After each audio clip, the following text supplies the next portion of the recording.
Oh yes, so let's have a little discussion about something. I have a course called Heal the Superego. Let's talk about the superego for a second. The superego, people think, oh, you have an ego, and then you have a superego. It's like Superman flying in the sky. But it's a Freudian concept, and it's from his rather archaic use of German, where super would mean above or superseding.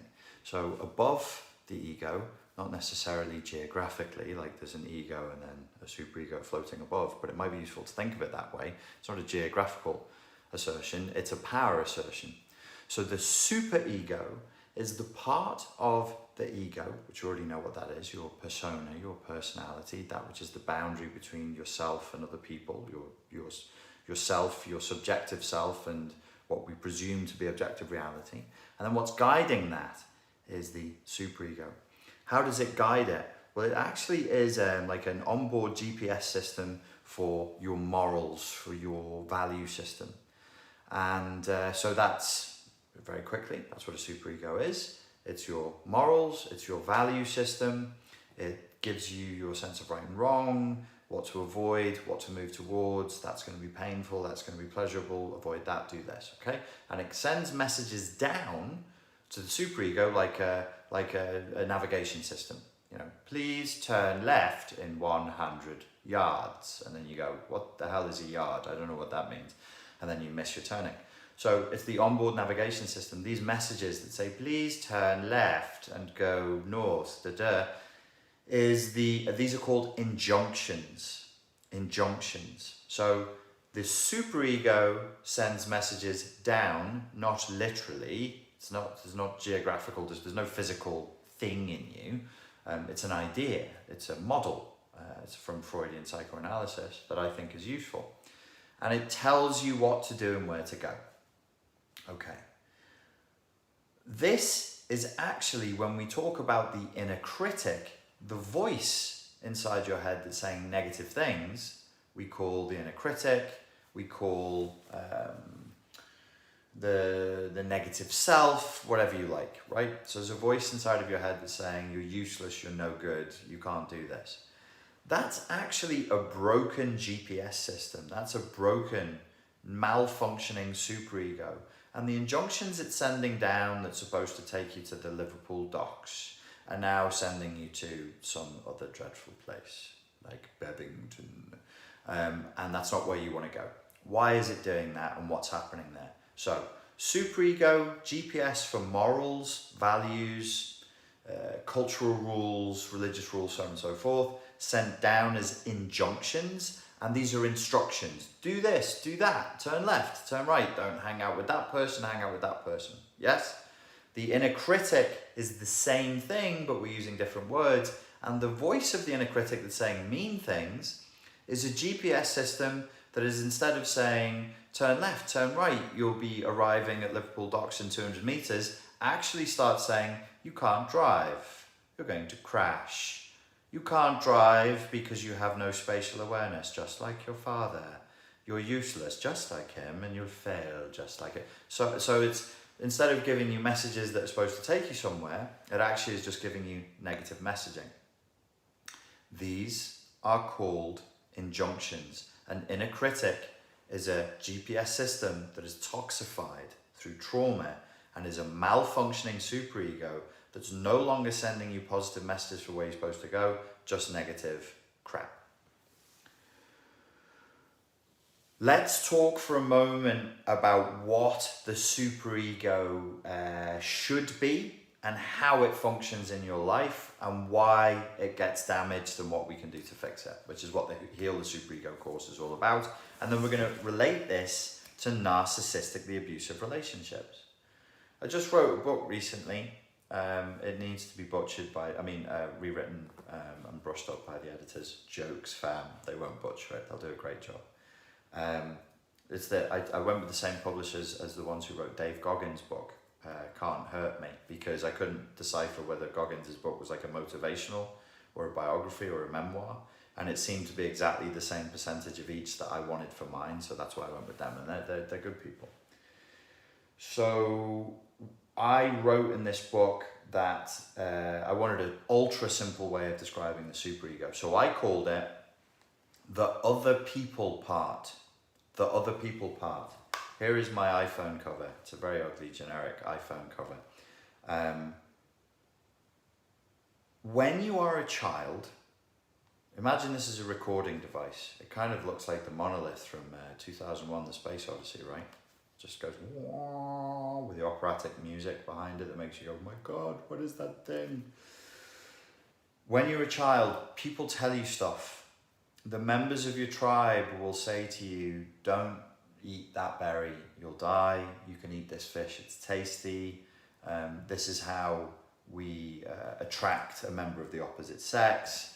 There is the shaman, he's going to tell you that we came from the stars and what our purpose on life is, so on and so forth. So you're receiving information and it goes into the recording device that I'm calling the other people part.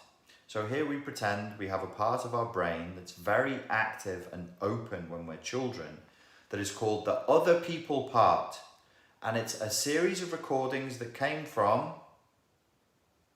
class, other people. That's right. When you were a child, the other people part is very on, very open, and it's just sucking up data.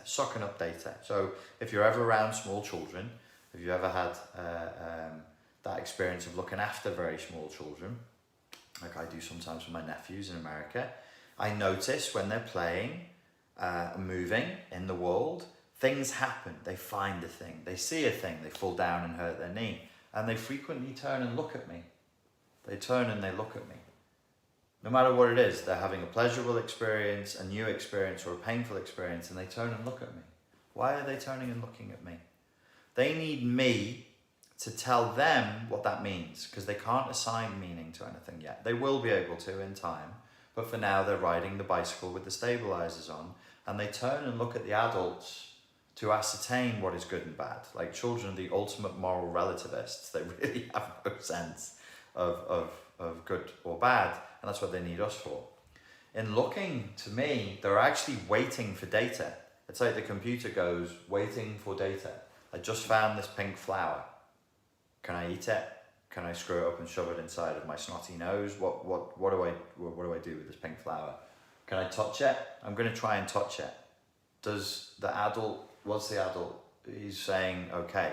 He's making noises. Or he's going, no, don't touch that. So I'm a child, there's a flower, you're the child now, we all pretend, we'll all join this group hallucination together. There will be drugs handed out afterwards, you lucky things, and then the groups... No. So I'm looking, you're looking, we're hallucinating, meaning we're imagining together, we're a small child, so smaller, as you stood up straight, you'd be smaller than an adult's knee, you'd be shorter than an adult's knee height. So you look at the flower, you look at the bee, you look at the thing, the soil on the floor, because you're close to the floor, and you have to look up. And you say, what does it mean? And you do this over and over again, and this is you building the superego. This is you filling the other data part, the other data part, Freudian slip, the other people part with data. The other people part is getting filled with data. This is good, this is bad, that is right, that is wrong, don't do that, do this. These become values, these become morals. This is your moral or value system imposed down from on high. It's the internal sort of judgmental, I suppose it's kind of like a god, but a singular god, a micromanaging singular god, just your own personal one that's just talking to you, or goddess, mother and father combined. The other people part soaks up information and replays it. This is not intelligence. This is not intelligence. This is not even artificial intelligence. It's just a recording device. You can talk to it, but it's kind of slightly dumber than Siri. It's slightly dumber than Alexa. It's a part of the computer that is just a server. It is just a slave. It just holds data and recordings, but it will play those recordings automatically because that's what we're evolved to do. So as you walk through the savannah and you're walking around and you're you're looking for an animal to hunt and to kill, and you're walking along and you see a certain type of holes in that dusty area of the floor over there, and you think, I'll go over there. When the superego is functioning, it will play recordings for you that are pertinent to your survival in the more primitive evolutionary sense. No, that's where those poisonous snakes are. You don't go over there. You don't do that. Like a parent to a child. Don't put your fingers in the electric socket. Stop it. Don't do that. That's where the snakes are. Those holes are not just holes. There's meaning to those holes. Is there meaning to holes? I'm still a child. I'm a child adult wandering in the world. I have no sense of meaning. No, there's meaning to those holes. They mean poisonous snakes. Who does that for you? The superego that functions should be doing that for you. It should play a recording. It should play an injunction. The injunction, an injunction is a rather pompous word for, it's kind of like an order. Like if I offer you an injunction, it's not a polite invitation. Would you mind just doing this? It's like thou shalt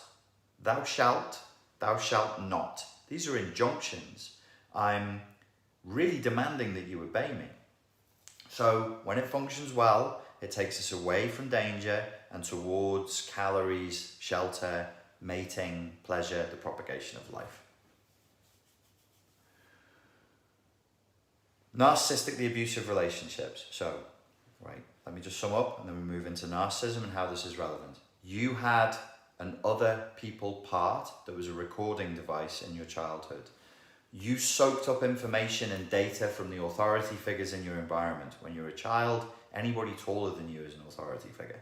Anyone. You have no sense. Like, you're not like, don't listen to Tuk, he's always on the fucking fermented pears, he's pissed out of his brains half the time. You don't know that. He's just bigger than you and he's an adult and he's powerful, so you listen to him. So you get bad injunctions mixed in there. But overall it works. It's a system that's been working as long as we've been evolving as conscious Homo sapiens with the capacity for memory and the capacity for imagination.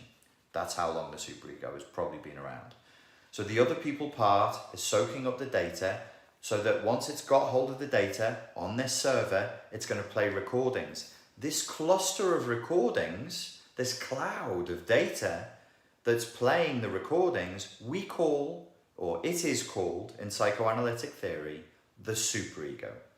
When we're talking CPTSD recovery, we say the toxic inner critic. The inner critic is what it's called. Of course it's toxic because the word critic is there. It's the inner critic. But an inner critic is a more accessible way of saying you have a toxified, trauma-based superego, cloud of data, bad recording device.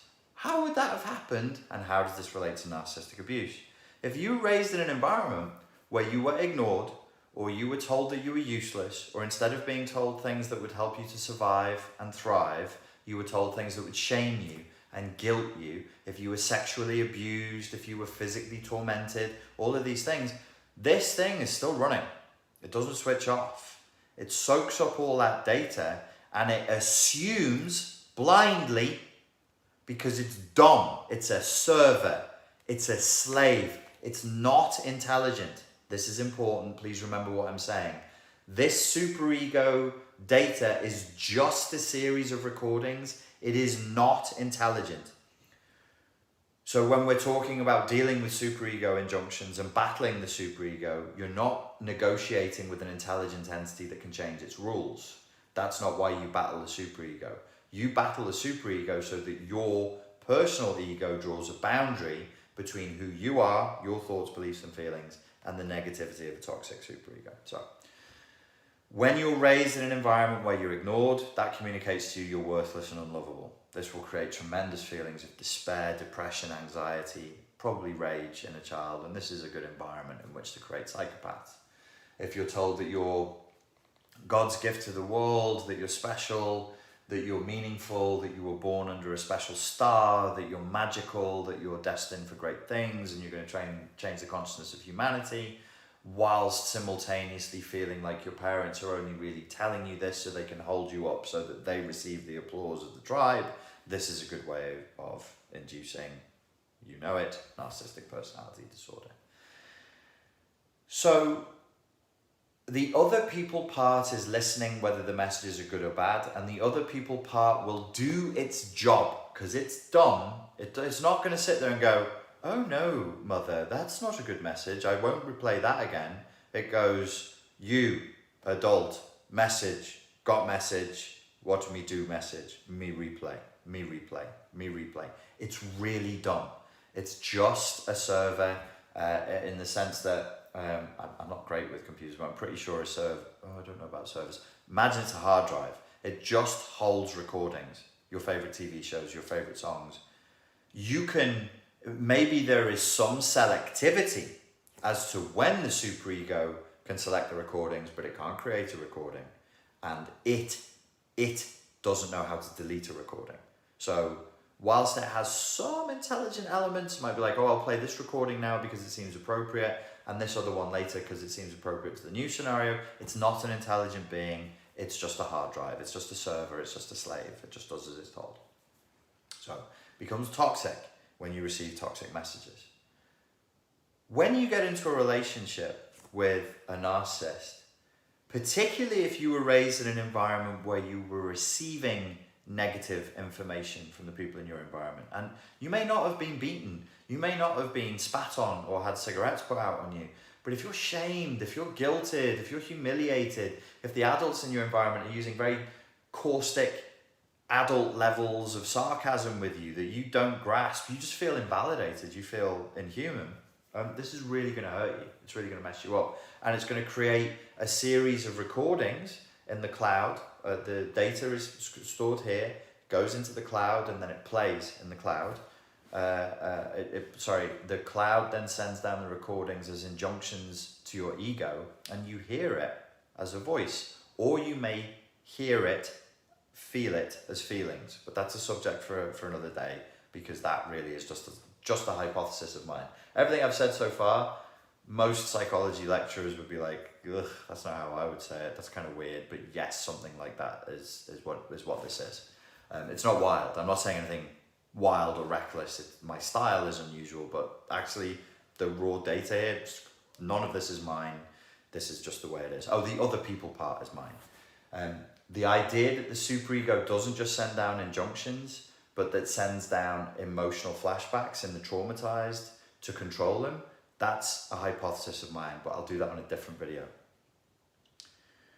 So if you were raised in a negative environment with people who told you nasty things, and it can extend out into school, teachers, people at school being bullied, so on and so forth, and you get with somebody who has narcissism, they will inflame every single one of those old wounds, and they will actually, one of the most pernicious, nastiest and hardest to heal elements of this is they will trigger a cascading series of emotional flashbacks in you, and they'll trigger a cascading series of negative injunctions from the superego within you. So it's not just that the narcissist, the NPD, says mean things, because when you go and tell your therapist that, or you tell your mates that, they'll be like, well, tell him to fuck off then if he's being mean to you or she's being mean to you.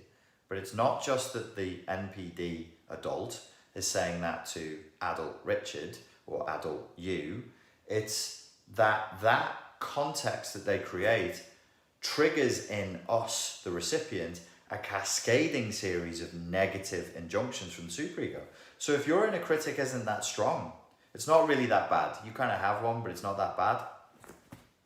The contact with the NPD will make it 100 times worse. If you actually don't really have an inner critic because you were raised in a good enough environment and your superego functions the way it should, the way this thing should, according to its evolutionary purpose, it keeps you away from snakes and it moves you towards delicious berries and it keeps you surviving and thriving.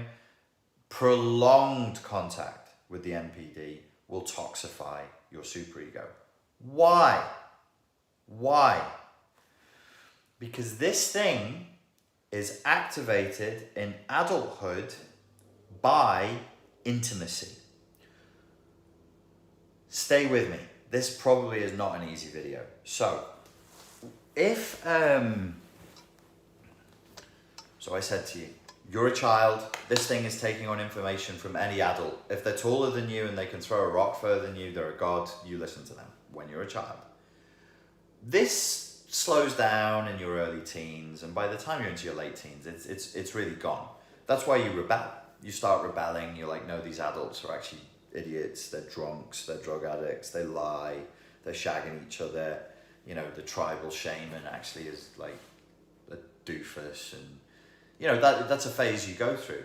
That is, in psychoanalytic theory, should be a phase of individuation. So you're actually, it's an element of you growing up. You're no longer one fused, subsumed by your parents and their drives and the culture and the tribal drives. You're pulling away. You know, 15 or 16, you grow your hair, paint your fingernails, you put it over your eye, you listen to 9 Inch Nails and you go, you don't understand me, Mom. Rebellion, and you pull away. Once that's passed and you're initiated as a young tribal member, which wouldn't be 16, it would probably be more like 12 or 13 for most tribes, usually with something painful and scarifying. Wonder why they did that. And so you move past just blindly accepting authority and putting it straight to the hard drive. Nobody else can get to you like that again, except when intimacy is involved. So let's draw an imaginary circle on the screen and you're in the middle of it. You're a single-celled, you're the nucleus at the middle of a single cell. And you have people who are tribal members. You have people you work with. You have people you go to the gym with. Then slightly closer you have friends. And then slightly closer you have family, your parents. They can still get to you. Then beyond that, you have lovers, therapists, and priests. These are the people who have the privilege and the power that there are things you've only told these people. You haven't even told your parents. You haven't even told your brothers and sisters. You've only told the priest, the shaman, the therapist, or the lover. This now, so friends, the tribe, the church, family, you know, coming in a little bit more, then to parents, and then these special relationships, priest, shaman, lover, therapist. This is why we have the issue of transference between the therapist and the client. The client develops really wacky feelings towards the therapist. I've had it when I was in therapy. And I was like, I told her, I was like, I had this dream about you. It was da-ba-da-ba. And she said, this is normal. Don't worry about it. It's called transference. And the reason is because we're discussing things here that are very intimate, and at a symbolic, metaphysical level, you're becoming naked.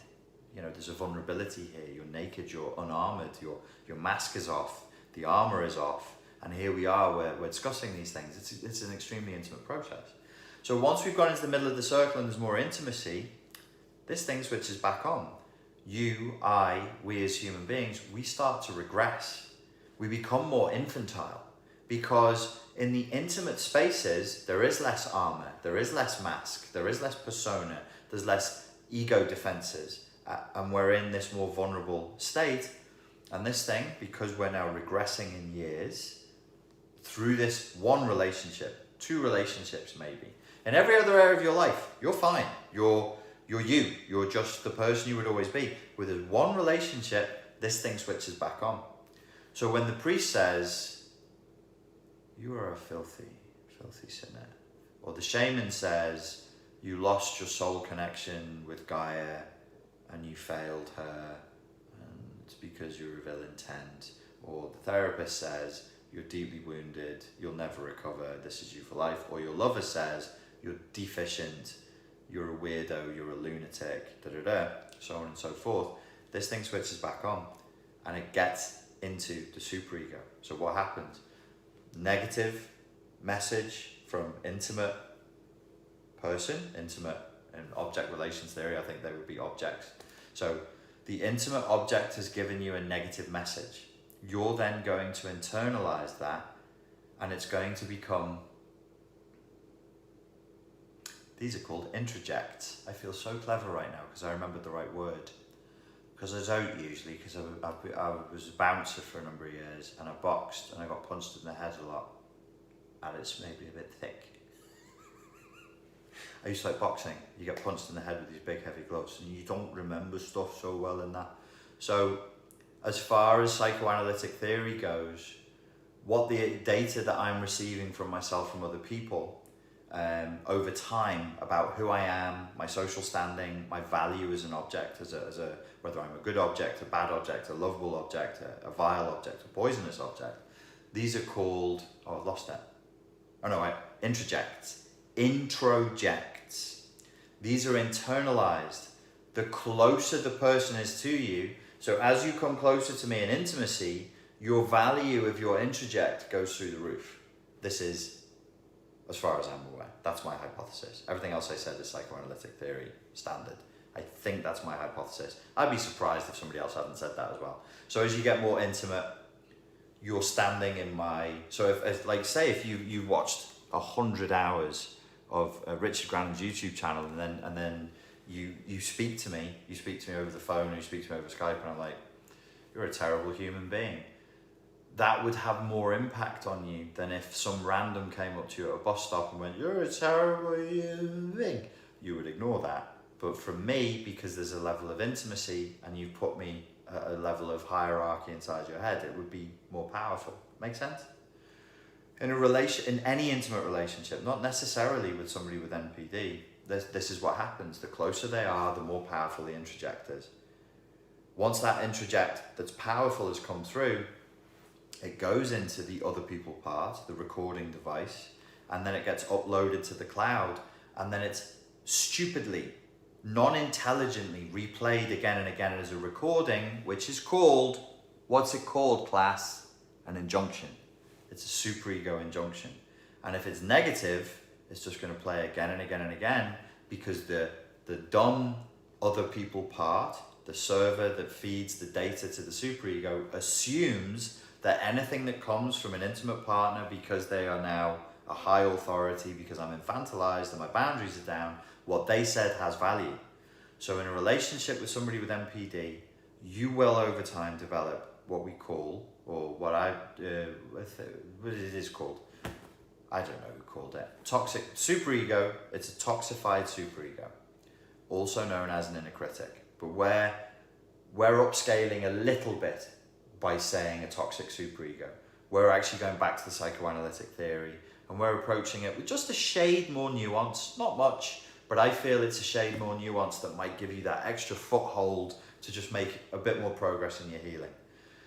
So the Heal the Superego course is there to say, wow, okay, you've probably had, possibly in childhood, some superego injunctions, some introjects that you received that became internalized, the superego injunctions that are now playing out stupidly as recordings. I say stupidly, it's stupid. Remember I said it's a dummy. It just plays recordings. That's all it can do. You're not arguing with an intelligent entity. When it says, you're a worthless piece of shit, which people with CPTSD and borderline personality disorder, they hear superego injunctions like that all the time.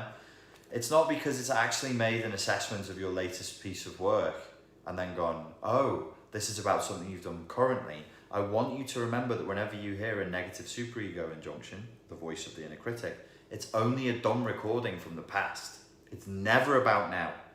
It's incapable of being about now. It doesn't know what now is. It's not intelligent. It's not even artificially intelligent and halfway sort of taking on data. Not at all. It's a dummy. It's a server. It plays recordings. So you don't have to listen to it.